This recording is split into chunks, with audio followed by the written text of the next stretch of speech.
Hi, Sagar. Good evening. Hi, ma'am. Good evening. Am I audible? Yes, ma'am. So you were not able to change Swapna ma'am's credentials. I done it, ma'am. I checked with ma'am, and it's done. Okay. Usually she writes Professor and Dean Academy. So never mind now.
Good evening, ma'am. Good evening. सागर हाँ ma'am बोला ना. काय नाही मी mute करून ठेवते हा. Yes ma'am. हो.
Hello, Mahima. Am I audible?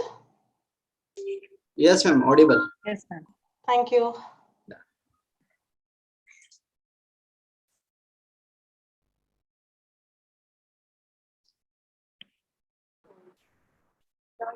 Hey, Rajesh, चल मी ठेवतो. प्रफुल्ल ठेवतो मी सेशन चालू झाला. Sorry.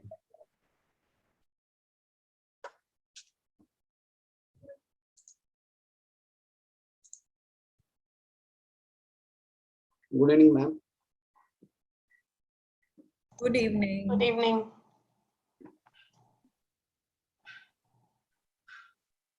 So are we starting at 6, Sagar, or do we want to wait for another 5 minutes? We'll start by 6, ma'am. Okay. Yes, Yeah. Madhavi.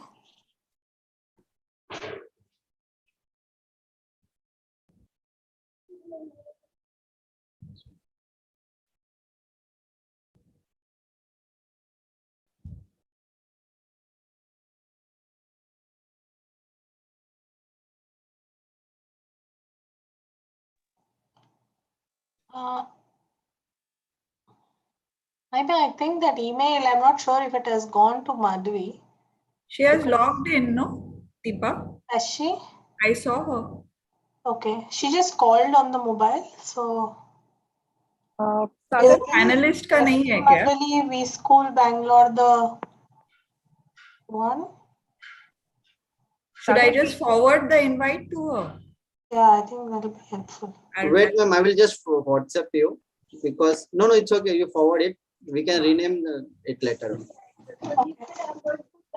yeah. Who have joined during COVID time, so that how we education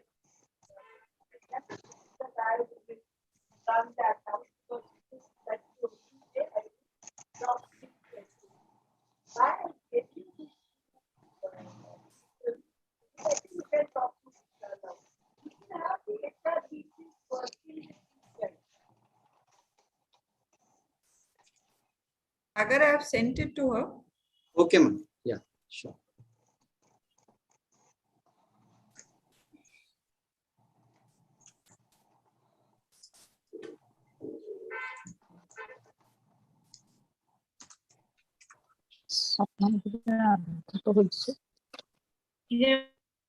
Do we wait, ma'am, for Madhavi ma'am? Yeah, we'll just wait for a couple of minutes now. I Let think. Madhavi join and then we can start. Yeah. Yes.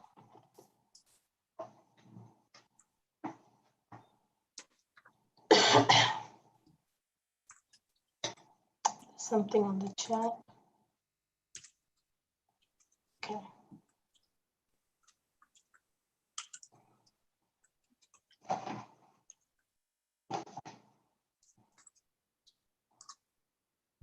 ସେଇଠି ପଛରେ ଯୋଉ room ଅଛି ସେଇଠି ବି ପୋଛି ଦେବା ଓଳେଇକି ପୋଛି ଦିଅ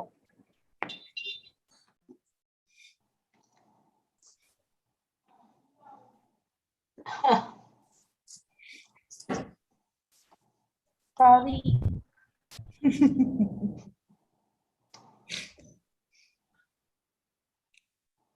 I think I'll just call her. Let me check.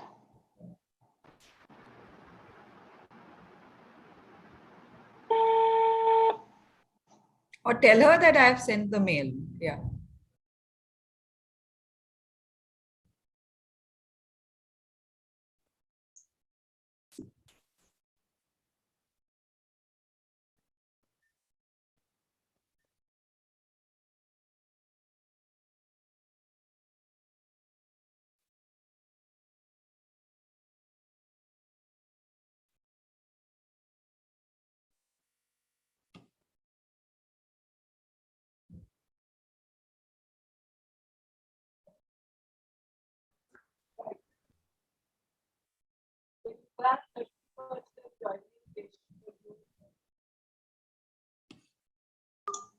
So she's not connected as a panel member apparently on the link that we have sent her.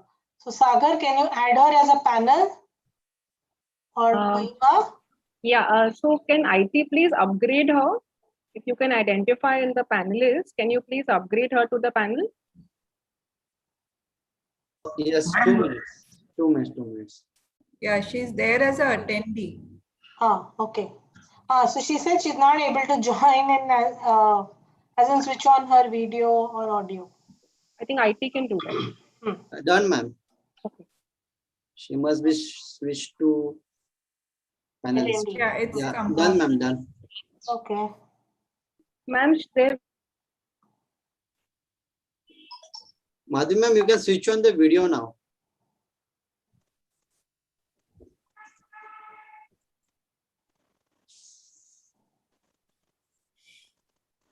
She's there.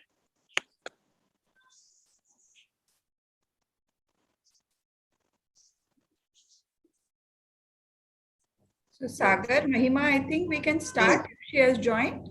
Yes, ma'am. Madhavi, ma'am, joined. Yes, ma'am. Yeah. Okay. So Mahima, maybe you can kick Yeah, off. sure, I think sure. she can hear and she should come on video soon. She is there on video. Okay. Yeah. I'm there, Deepa. Thank Okay. you. Yeah, I can see you now. Okay. Okay. So good evening, everyone. This is the 5th session of the NEP webinars, which is in continuation with the Ministry of Education celebrating 1 year of transformative reforms which have been undertaken in the new education policy, which was launched in 2020. So the new education policy, as we all know, is ambitious and a transformative document, which is trying to deliver the promise of quality education, the vehicle being the teacher. Right. So the aim is to provide holistic, inclusive, and equitable education. But to do that, the precondition, of course, one is quality. The role of the teacher is critical. And lastly, but not the least, certainly standard setting is integral. So to touch upon all these three aspects, we have, I think, the best team we could have had internally of experts. We have Dr. Swapna Pradhan. We have Deepa ma'am, Professor Dr. Deepa Dixit, and also we have Professor Dr. Madhavi Lokhande. So I'm going to ask Madhavi ma'am to please take the session forward. Thanks, Mahima. Thank you, everyone, for joining today's session. So since the last 1 week, I think, since at least the 5 sessions, which already have happened and you folks must have attended them, we're dwelling upon various aspects of how NEP and education and the future of education is connected. So we attended today's session, and some of the words we heard over there, we thought that would be a good start point to have our conversation today and to have this discussion today. So in today's session, they spoke about 3 aspects: quality, they spoke about teacher education, teacher development, and they also spoke somewhere about accreditation. So what I'll perhaps do is, open up with some of the remarks or some of the observations which I noted when this conversation happened. And needless to say, talking about NEP, talking about management education, and talking about this entire pandemic, it somewhere started with the digital tech integration and how this digital integration should be actually an integration and not be restricted to just merely facilitating, which means education should not just leverage on that technology, but education should integrate that technology in a way that it goes beyond saying that we are using the best tech tools to impart education. We are, working on a hybrid format, or we have some of the best platforms to impart education. So it has to go beyond that. So somewhere, apart from what is an external resource, which means if we talk about the desktop laptops, if we talk about smart boards, if we talk about cameras, which will now facilitate, hybrid sessions or the internet bandwidth, beyond that, can we look at how do we now ensure that teachers or professors adapt to this entire change? And while adapting to this entire change, the essence of teaching itself is not lost, which means I will still innovate. I will still come up with interesting teaching pedagogy. I will come up with interesting models, which perhaps now will get imparted. Only different is that I will also use technology as a tool. So there we see that technology is not the centerpiece. Centerpiece is still the educator, and how he has now enhanced his toolkit or how he has enhanced his capabilities using technology, and that is where we should be headed. In terms of looking at some of the aspects from a teacher's point of view, which I'm sure Swapna will be covering. So is there a resistance to adapt to some of the tech tools? For instance, we end up saying, hey, I'm not a tech person, or I don't understand technology, or all this is too complicated and I cannot handle it. Is there some kind of a belief or an attitude or approach in us with regards to technology? Which means I think that I could have conducted my class in a certain manner. Either technology helped me achieve it, or it did not go the way it wanted to. So is there some belief in us? And again, all these are for you folks also to answer. We want this to be a very interactive session. So please feel free to share your views and inputs on these. So if we look at the educational process and our educational process, which is based on a certain approach of, let's say, it's a very generalized model where we say we are able to impart education to students. In this current changing scenario, is our normalized model, is our generalized model sufficient to keep pace with what is happening at an institute level, at a teacher level, and at a student level? So just like you and I are seeing a lot more models or a lot more collaborative boards, students are also seeing this. So while we think we have done quite a bit, student is like, okay, so what? Everybody is doing it, right? So our generalized and our normalized approach perhaps may not be sufficient.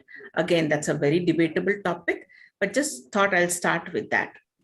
The second thing which we are talking about from the technology piece is we are talking a lot more about integrative learning methods. So we are saying that while there is a traditional in-presence lecture which happens in the classroom, we are also talking about how faculty are using experiential or they're using project-based learning, right?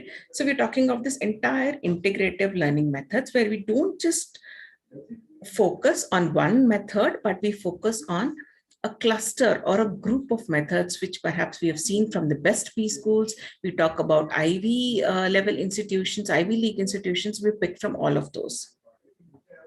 But here I would like to share an example with what happened in the University of Salerno, where they came up with this entire integrated educational approach to conduct MBA program. And that program itself was called as a Master Program in Leadership, Change Management, and Digital Innovation, where they said it should be a totally integrative method. And therefore, they brought in a lot of, project-based learning, experiential learning. They made a lot of lab-based learning, which is learned by doing. But then the entire integrative learning piece itself was put behind by a couple of years when they realized that in this pandemic, they could not use the labs, they could not do project-based learning, right? So when we talk of innovation, when we talk of the progress which we have made at an institute level, suddenly you realize that one event like a pandemic can put you, off or put you off target or put you behind by a couple of steps where you realize that the models you have adopted perhaps have to be recalibrated. And I think the best example for us was how we had to recalibrate the entire GCL piece. Despite it being an entirely experiential, immersive learning piece, we had to recalibrate the entire thing using technology somewhere. And when we use the technology, how is it that the essence of learning for both the learners and for the educators is not lost? How do we ensure that? When we look at overall, when we talk of quality at an institute level, what is it that we want to achieve? While most schools have their vision and mission statement, but if it comes down to brass tacks and to simple things, what is it that we want to do? Do we want to create learners? Do we want to create skilled learners and skilled manpower? Do we want to somewhere enhance the productivity of these learners by saying, okay, when they get placed, this is what they have as an edge when compared to the other learners? And how have we used our existing resources to ensure that the quality parameters, despite the pandemic, remain intact? Right? And somewhere when you have this new legislation or a policy come into place like an NEP, and it has its own nuances and it has its own clauses, how do we then look at working around those and yet ensure that the centerpiece for the school is not disturbed and you're able to carry out through the goals? So some of the things perhaps which at the institute level, which we have been doing, maybe like if you could think of our labs as virtual labs and say, hey, we did the GCL, online using tech tools. It was like a virtual lab where students could participate in various projects. Somewhere we see this emergence of the ESD, which is Education for Sustainable Development. Have we done good work there? Now NEP says get to interdisciplinary and holistic. Have we gotten to those parameters? And when we say interdisciplinary and holistic for management education, what is interdisciplinary? Is it just being integrative and saying, okay, across all specialization have picked up courses? Should we look now more at art? Should we look at artisans to come on board? Should we look at crafts people? Should we look at sports? What is it? What is for V School? What is interdisciplinary and what would be holistic? We've always spoken about values, right? In our vision, mission, core values, we've spoken about we link and care. So value driven. We've also spoken somewhere in our competencies itself, we've spoken about critical thinking and problem solving. We always spoke of leadership. Now, are we going to talk about virtual leadership framework? Till now, we were talking about using technology and saying this is the new normal. So is it time for us to move the gears from new normal to the next normal, where we have the essence of education intact, but our educators now will be much more equipped and they will be able to deliver the parameters which will adhere to all the quality aspects? And are we going to look at a flexible and modular curriculum when we look at the NEP and some of the suggestions of NEP? These are some things which come to my mind, and I would like to know more from you and would also like to have an open house discussion on this. So these are some of the things with regards to the quality aspects at an institute level. I would now request Swapna to talk about it from a teacher development point of view. Thank you. Yeah, thank you, Madhavi. So I'm going to start with sharing some of the things which I liked during the webinar that we attended this afternoon. And, for a change, apart from focusing on the key stakeholder, which is the student, it also, the national education policy also focuses a great deal on teacher development. So, I'm going to refer to my notes as I speak because we finished this only at about 4:40 this afternoon and we are here with you at 6. So there is a great deal of emphasis on developing a holistic teacher. So when we talk of, a holistic approach for our students, or holistic development for our students, are we somewhere as faculty and as teachers craving for that growth and development? We say we want the students to be tech oriented, or we want them to imbibe technology, but are we also willing to get that integrated into our learning? So when we look at, teachers of the future, we are talking of students of the future, we're talking of skill sets of the future for the students. what is it that are, kind of skill sets for the faculty? Are there faculty skill sets which will be required in the future? There are already certain norms which are in place for progression from one level to the other and so on and so forth. But having said that, are there going to be criteria which will come into place for you to be a faculty at a particular professional, institute or a professional management course or a professional development program? Secondly, when I look at certain things which stayed with me, is one is a faculty having a subject-based competence. So that has been the norm in our teaching for a very long time. But when do we look at, or when we want multidimensional aptitudes or multidimensional thinking or holistic thinking to be developed in our students, are we really looking at faculty who kind of, demonstrate those kind of skills in them? Do we look at faculty who have leadership skills in them to scale up to the next level?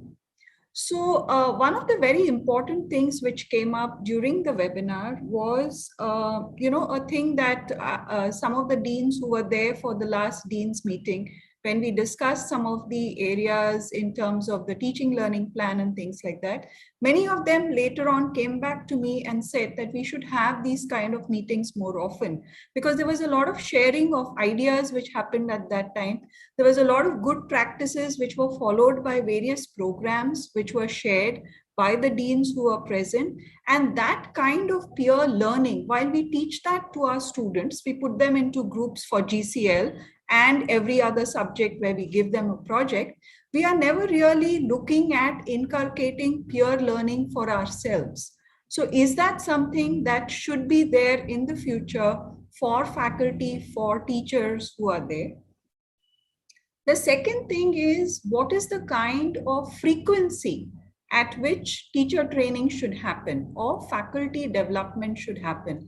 Faculty development not only in areas where they may want their skills developed, but faculty development also in areas which may have been identified by the institution as necessary for growth, both at an individual level and at an institute level. Because at an institute level, there is a need even for leadership development.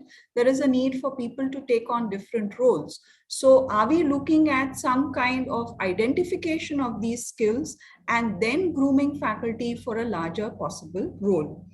And the last thing is in terms of how do we look at nurturing faculty to enable development of experiential learning. We keep talking about that, in the last 1.5 years, everybody has been teaching online. The whole world has been teaching online. So what's the big deal? But what is the kind of experiential learning that we have learned, or are we trying to impart any kind of experiential learning? For us to be able to do that, have we been actually trained in some of these areas? So there is a need for training in terms of pedagogical tools. So these are broadly the key areas which I took away in terms of teacher development or holistic teacher development. The other aspect which was covered in this webinar was on accreditation, and I'll hand it over to Deepa for her to take it forward from here. Thank you, Swapna. Accreditation, something that we discuss a lot. So I'm going to, we have spoken a lot on various aspects that accreditation covers, but I'd like you to, help me out here. I want to pose two questions. Why do you think we have accreditation? And what if there is no accreditation? Or what difference would it make if there's, no accreditation? Everybody is equal. How would it really? You can unmute yourself and speak, or you could put it on the chat if you don't have the facility of unmuting and speaking. But can you just go for it? I mean, a word, a sentence, your thought, whatever it is. What if there's no accreditation? So Deepa, Savita here. Yes, So Savita. for me, the accreditation actually re-emphasizes on the quality of the institution. Okay. Holistically, if there is no accreditation, that means that the institution is lacking in something and it is not up to the standard what probably the government or the regulatory body is prescribing. Yeah, so somebody, a cynic like me might say the Nalanda and all the older institutions of the world, they never had accreditation, but they produced Nobel laureates. No, we understand, but probably like we live in present, right? So generally when students or prospective students try to enter into any university or institution, they prefer this accreditation or a ranking score. So otherwise, then there won't be any, what to say, kind of coaching centers for, be it for IITs or anything for that matter, right? So everybody wants to get into the top class, and how you define top class based on certain ranking. Okay, fine. So you think it's important to differentiate between ABC category. Okay. Yes. Mohan Chandra sir has said provides alignment to a benchmark, and Vandana says validation of the quality of curriculum, pedagogy, and other parameters in a structured manner, professional credibility. Okay, anything else? Imagine a world where there is no accreditation. Okay, somebody can think about it that way. I mean, let's kill this idea of accreditation completely. Deepa, Ragini wants to say something. Yeah, go ahead, Ragini. So, see, we are today in a global environment, and Right. there is a lot of global mobility also at Right. some part in the career Yeah. journey. So accreditation is seen as a sort of a parallel that can be drawn as a pillar of recognition across all universities, and it conforms to the standards. So there are certain standards that are acceptable at national, international levels. And that's why I think it is important for institutions, because you are conforming to certain guidelines. Okay. Piyush Gogari sir has a very interesting point. He said that accreditation should not be quantitative. It should be qualitative. And the monitoring authorities should define the areas where a university can still do, better. But it should be qualitative. It should not be quantitative. So I want to ask, I mean, we are all management faculty here, and I think there are a few students. If you were to buy the script of a company, what would you look for? If you were to invest in stocks, what would you look for, sir or ma'am? Anybody? Maybe ROI, Deepa, performance of the company. ROI. Sorry, I crossed somebody, like Savita here. It is ROI for me, Deepa. Okay. For me, it's the performance metrics. Right. So some ratio you're looking at. Okay, Kavita ma'am is saying EPS, ROS, profit, Asavari is saying quality. So, which means you're going to certainly look for some measurable aspects of this qualitative aspect, what we may say. So you may have the world's best product, but I'm going to refer back to the session taken by Dr. Gondhalekar, and he said, but does it have a customer that it serves? Okay, is there a stakeholder who really cares about what you do? So you're producing the world's best education, but is it really benefiting any student? And does it matter to any corporate? And is it serving society? Because let's assume that education is in the space where we are making a difference to the lives of students, and hopefully making a difference in the lives of students, and hopefully contributing to society through through the industrial productivity that we hope to increase. So therefore, this whole thing about accreditation, time and again, Shanas is saying accreditation is just the result of the quality frameworks practiced by the institute. Bingo, you're absolutely right. So if I were to correlate accreditation to some kind of an industry parallel, I would call it the balance sheet of an education institute. Okay, I would say that it's the balance sheet of an education institute, and all the different things that you have said, EPS, ROS, ROI, quality, all of it form integral aspects of the asset and the liability side of that balance sheet.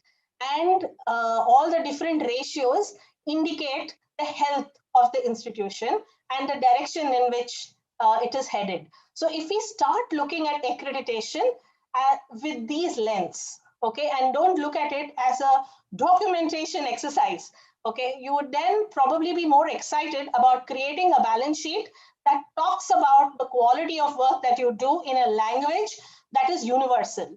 Like Ragini said, that, you know, what is quality for, you know, what is a, you know, quality for somebody here in India versus what is a quality, what do you mean by the word quality for somebody in UK, US, or anywhere in the world?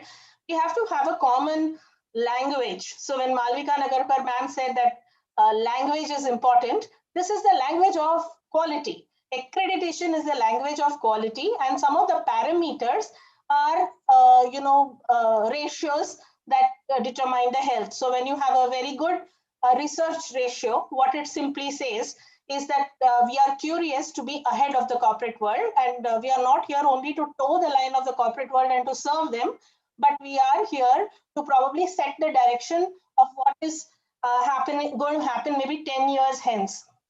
If you look at if you look at all these different parameters, I can give you another very quick example. When I was a student and Dr. Gondlekar entered my class for the first time, and I was at the receiving end of Dr. G, he got a book on productivity techniques into the class. He was not the author of that book. And he said, this is the book which is there in your library. Take it because it's already published. I'm not going to teach you from this. I am going to teach you what is beyond this book.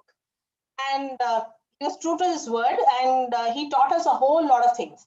Now, imagine, and he is certainly a faculty who a lot of students, once they enter the corporate world, figure out that, oh God, this script has got great value, we should have purchased more of it.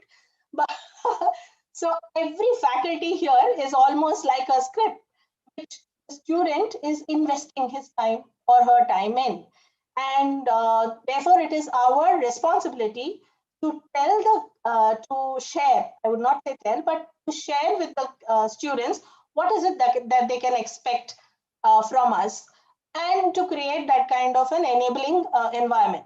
So when he got in the book and he threw it out and he said, this is something published, so you can read, I'm going to take you beyond this, he had set the expectations at a very different level. That needs to be captured, because I was a student, I know about it, and probably some others know about it, but it does not get captured. And because it's not captured, it may or may not percolate to a whole lot of people. And possibly this is a practice, like what Swapna was trying to say, which remains only with him. So accreditation, when we are talking about, you know, the role of faculty, the COPO word that you keep hearing about, what is the outcome that we want? It's about also capturing all these fantastic practices and creating a balance sheet out of the whole thing, or an annual report, I'll say. The balance sheet is all the ratios, but the annual report, where it tells you where the institution is headed, what are the most integral parts of the institution, which is unique to my institution, and what is it that the stakeholders, in this case, the students and the company, what is it that they are going to really get out of it? And of course, the person who's going to make this happen, or the center point of this entire change, is going to be the faculty and the teacher, because they are the consistent factor or non-variable factor in the entire process. Students change every year, industry norms change every year, but it is the faculty who's actually churning this to get the real makkan out of the you know, Sagar Manthan, if you want to call it that. So accreditation, therefore, has become an integral part of how we are going to, you can say, record and look at the health of educational institutions. And if there are certain institutions which are doing extremely well, it will be a great way of identifying, hey, what's working and why is it working? So when you have Toyota management practices, you know why they are doing well, and then everybody else copies them. So if you have an annual report or if you have a balance sheet of a good institution, you would know what are the great practices that really help, building great learning, that kind of contribute to great learning and that also contribute to student benefit, and how can we contribute more to the organizations. So accreditation, the lens through which we look at it, really needs to be that NBA, NAC, these are all vehicles through which it happens. NBA, as you know, is program specific. NAC is institution specific. And if you look at all the parameters, they're really all about management commitment, faculty commitment, what are the actions that we do and what is the outcome that is happening. And it's actually about, understanding this map. At this point, I want to quickly share two examples and then I'll close. One is, there's a gentleman most of you may know. His name is Dr. Sugata Mitra. I simply love the experiments that he does and the way he looks at things. At the end of the session, I will send you a YouTube link which you can watch in your own time. He's most well known for the experiment that he did way back, I think in 2005 or even before that, the hole in the wall. And he had put this computer in the on the wall of a hut in a village somewhere in India, in rural India. And he just let it be there for 1 month, completely unattended. Children in that village had no English knowledge. They were in a remote part of rural India, so hardly had any training, etc. At the end of 1 month, all these students knew how to navigate the computer. And there was no keypad, by the way, but they had learned how to type without using a keypad. I think even if we ask some of us here how to type without a keypad, we'll struggle, but they had done it. And when Dr. Sugata went and met them after a month, they said, you know what, we need a faster processor, by the way. And the usage of the word processor, and they had learned 200 English words by then on their own. Okay, so he, of course, very jokingly, he said that if technology can replace a teacher, then perhaps we should, because there are a lot of things that a teacher can do beyond what technology can provide. And perhaps that is where our real role is.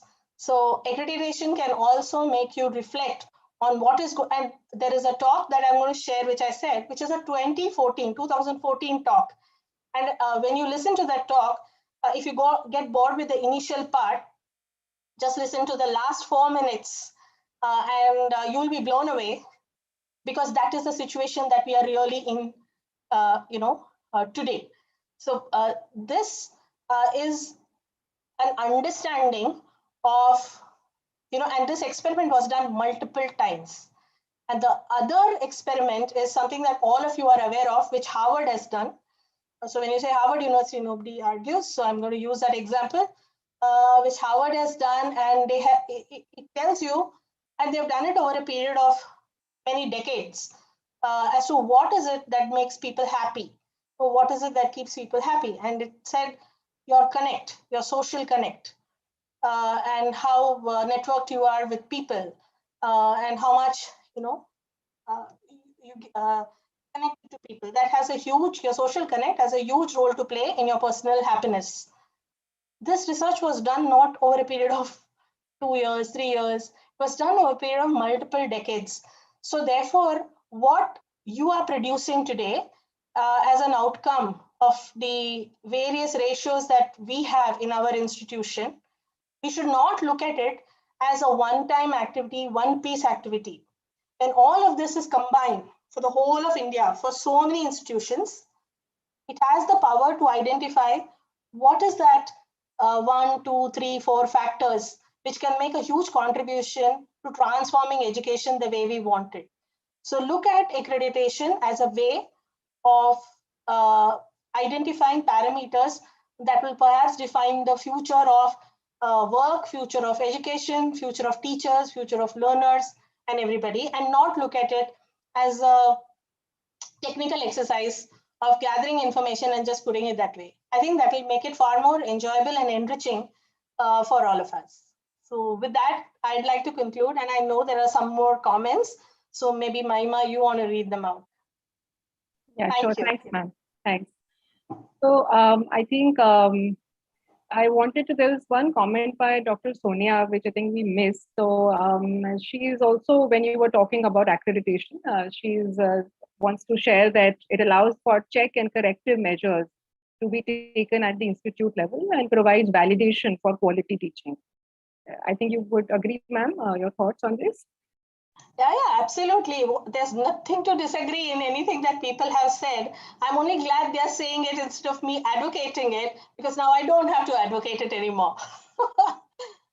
Yeah. Right. And also Piyush sir has also commented on AIMA, right? Yeah. It compels regulating authorities to come up with a separate ESAR for management institutes. So he's I think sharing his thoughts on that, and yeah, I think rightly so, right? So right. Okay. So is there any more questions from you all? We can take that up. I mean, for any of the three experts that we have. So can I? Please, yes, sir, please. About the accreditation piece, is there any explicit change which is suggested in NEP? Because I have not studied that part. Yes, so sir, they have there is. spoken about NBA and NAC both. Okay. No, the other thing that they have said is that they will be doing away with multiple regulatory bodies, and it will be light but tight regulation. That is the language which is used. So yeah, that's been something maybe, we've been talking about for quite some time now. Yeah, there was this quantitative, qualitative. I think both are important. But what I've noticed is when we had made an earlier attempt with ACSB and then SACs, etc., the emphasis on qualitative was pretty high.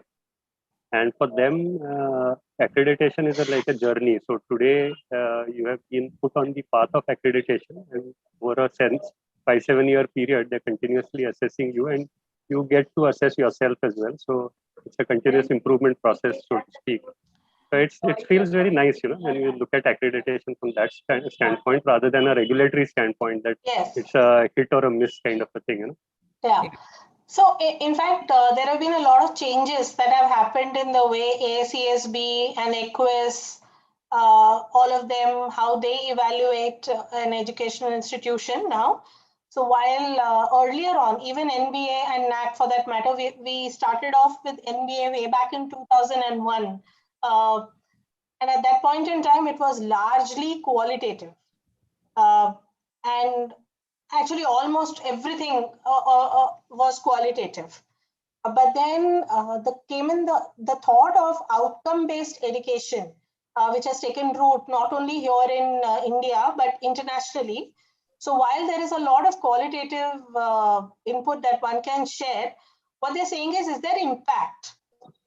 In fact, one of the industry persons, I think Professor Pense, probably you were also there. There was one Dr. Kulkarni who had come in as an industry person to evaluate us for the National HRD Network conducted survey.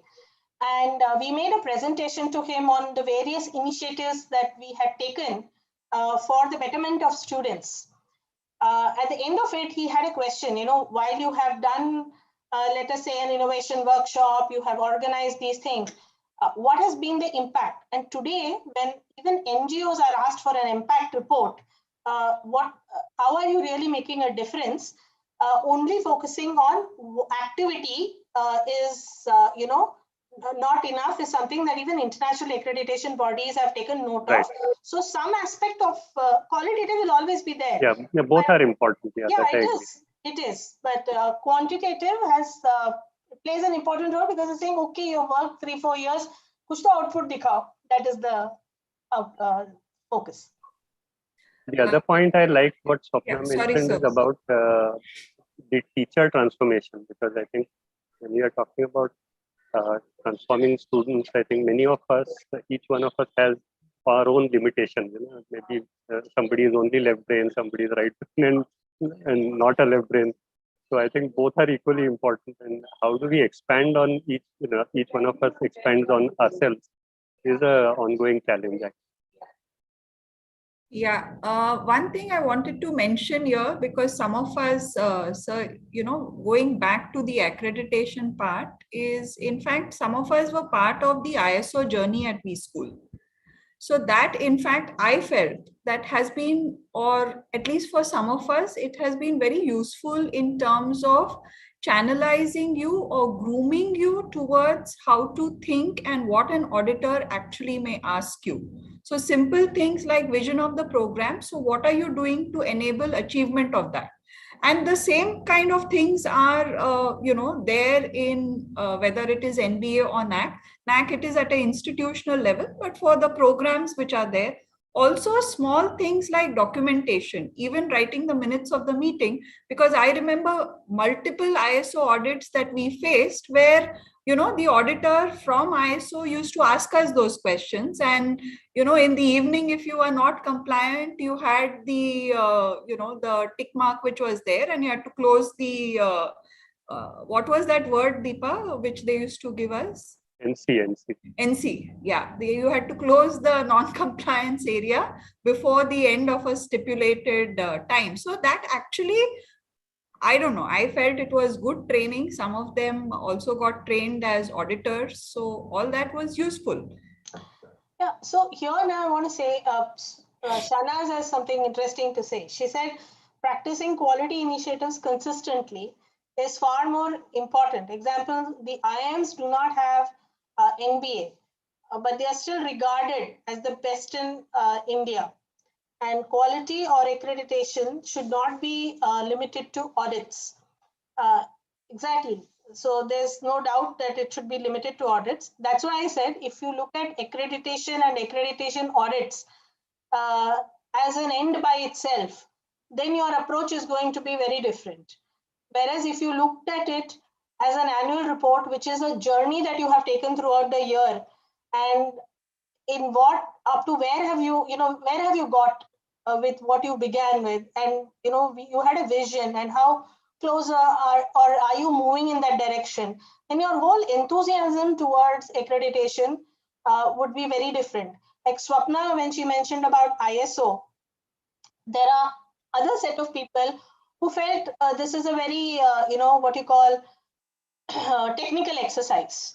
But if you take it in a manner where you say, okay, this is an excellent opportunity for me to put the milestones, to monitor whether I'm headed in the right direction, and at the end of the day, go back and check whether I've actually headed in that direction or I'm doing something else completely, then it makes sense. So if I'm allowed to quote philosophy and Ayn Rand, money by itself cannot corrupt people. It is the people how you decide to use it. So every tool that you have, it's up to what you do with it and how you take it. And the IIMs should be actually very worried. I'm not saying they should do NBA, but every time an international ranking is announced and I don't see at least 10 IIMs over there, I'm a worried person. I don't know about you, but I am. In fact, when the first Financial Times ranking which came up, ISB was ranked and IIMs were not ranked. And just for some of us who may not be aware, that was because Financial Times ranks only 1 year MBA programs meant for working professionals. So if you don't know the rules of the game have changed, you can lose the game. So it's important. IIMs should not be, while we may look at IIMs as a peer to learn from, I think they should also look at global to learn.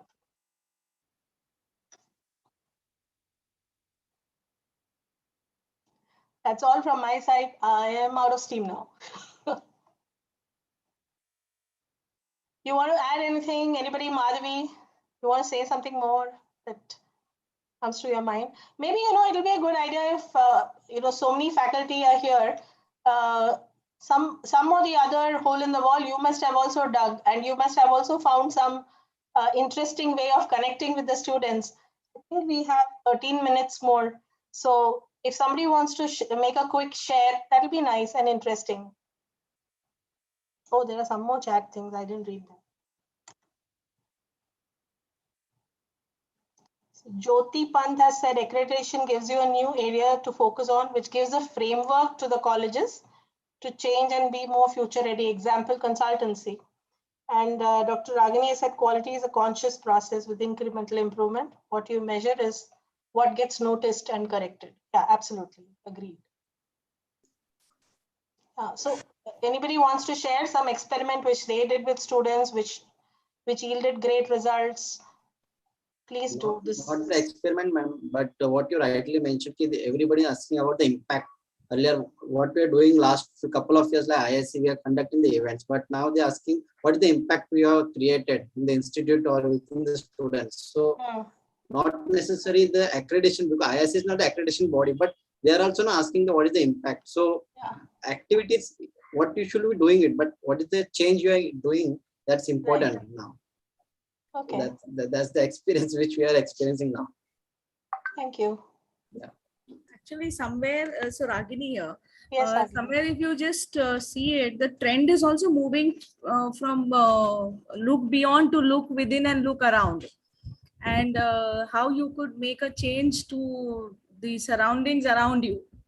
So begin at home. You know, it's like improvements begin at home. And how are you recognized by your own community in and around you?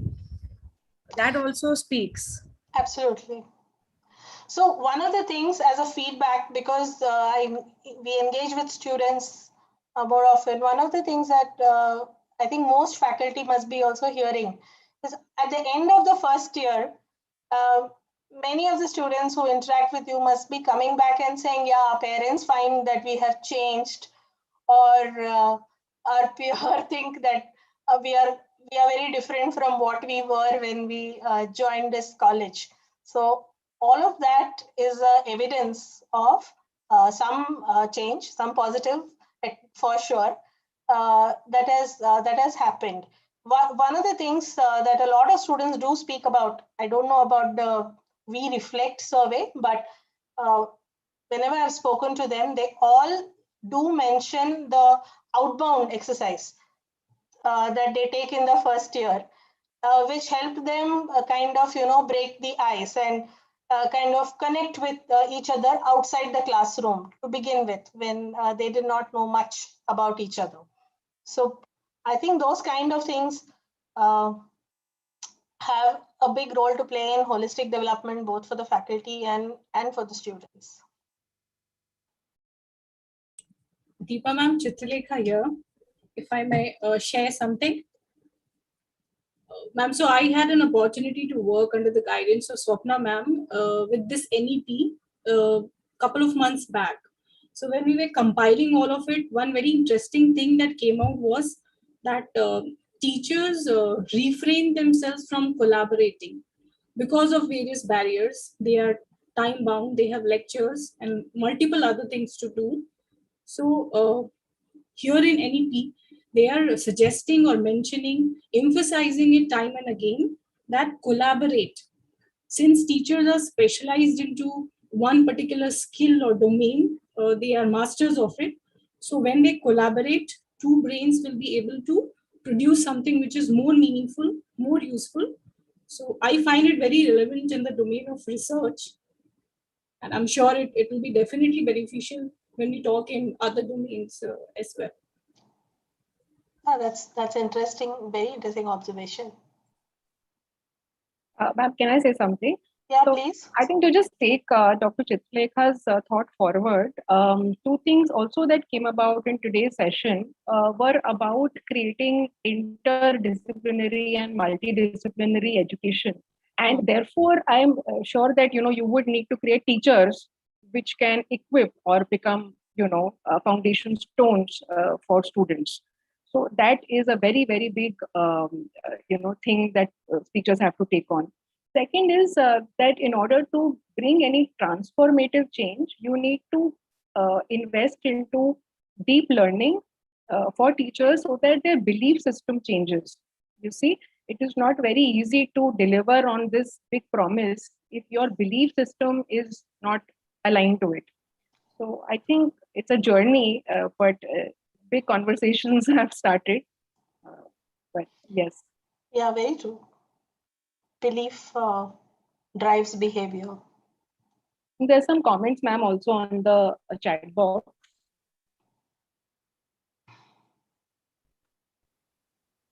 Right. Yeah, so Shana says that the kind of conversations we've been having last 4 days is great. Everyone has different skill and talent. Yeah.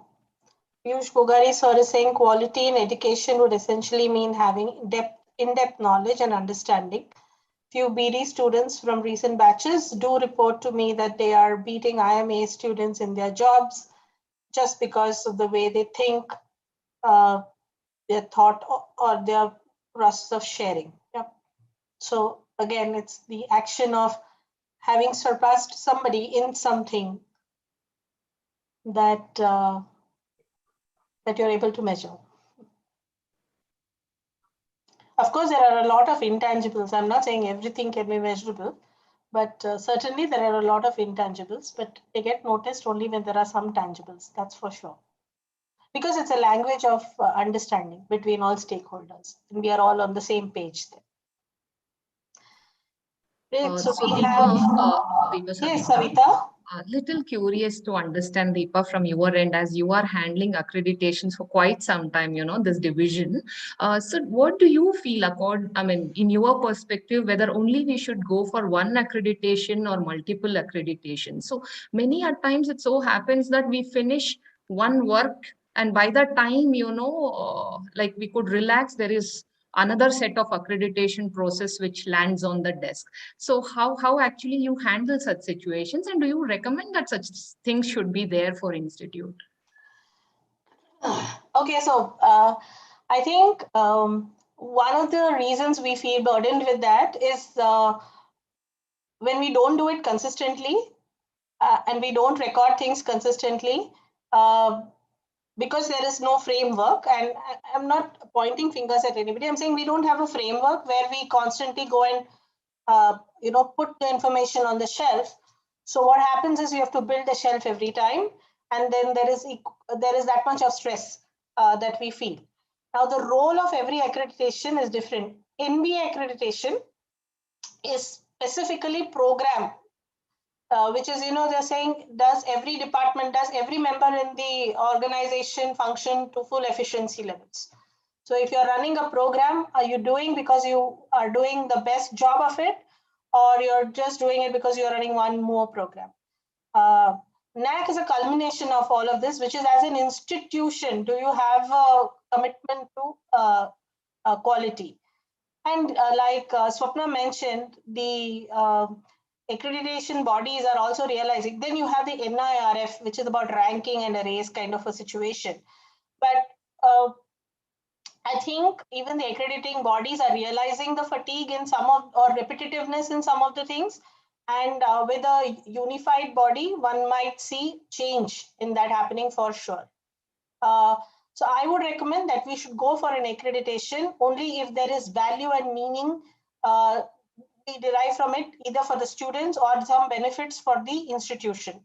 For example, when you have an NBA accreditation to a certain number of programs, you don't have to go in and get AICTE accreditation every year. It's a given for a certain number of years. You can start certain number of programs without going for separately going for accreditation. So there are certain benefits that are associated with these accreditations. So right now, I think we are in a situation where we have teething trouble, and perhaps that Juno, which we are going to have, or the ERP system that's going to have, that'll ease off after at least, I would say, another year and a half, when you get into the habit of collating information more regularly, then it doesn't become that much of a stress for people associated with it. So if you go and revisit, for example, just what we tell our students, which is if you're consistently doing something, then you won't feel the pressure of having to collate all of it. But it certainly requires a lot of collaborative effort, and every collaboration has its own tension points. Thank you, Deepa.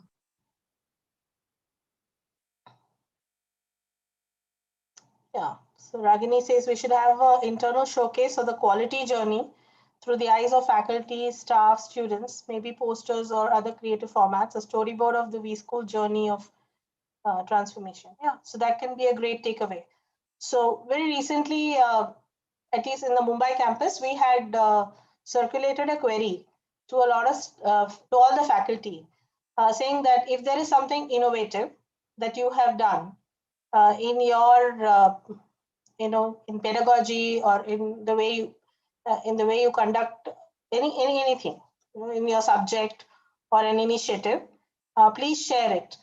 The idea is to, of course, we had a output to be given to somebody, but at the same time, if you write this with the spirit of actually capturing the essence of what you did, we can have a book which talks about all the innovative initiatives taken by the faculty, and we can have a digital version of it, and you can browse and learn from it.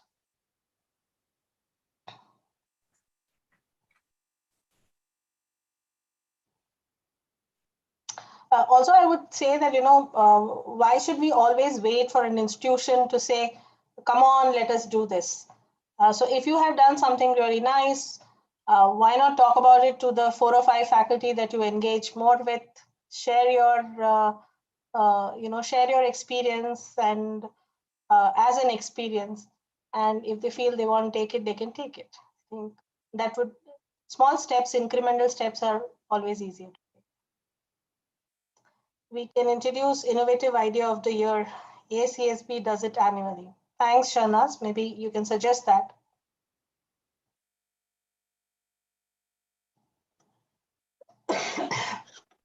Okay, so I think 59, you can. We can close probably. No more questions, comments. Okay. Any comments, thoughts, questions? Yeah.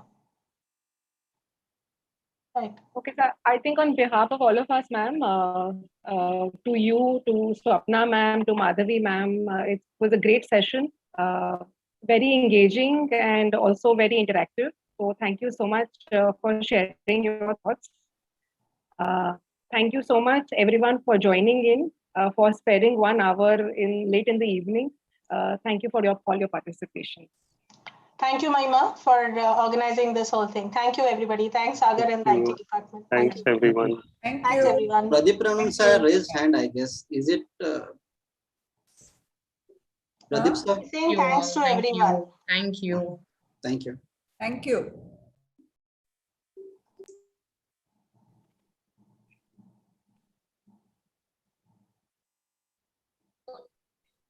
I attended the morning session, but honestly, I learned more in the evening session. So I think it's true for all the sessions.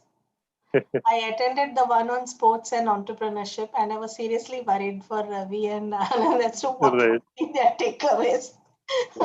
It was, I don't know what. Yeah. No, it all sounds to 25,000 feet, the way they present it. Very academic discussions. Anyway, thank you, sir. Thank you. It was good. Thank you so much. I hope you enjoyed my session, Anand. Yes, I did. Okay, bye. It was really nice, ma'am. Thank you. Thank you, Chitralekha. Bye, ma'am. Bye. Bye. Bye.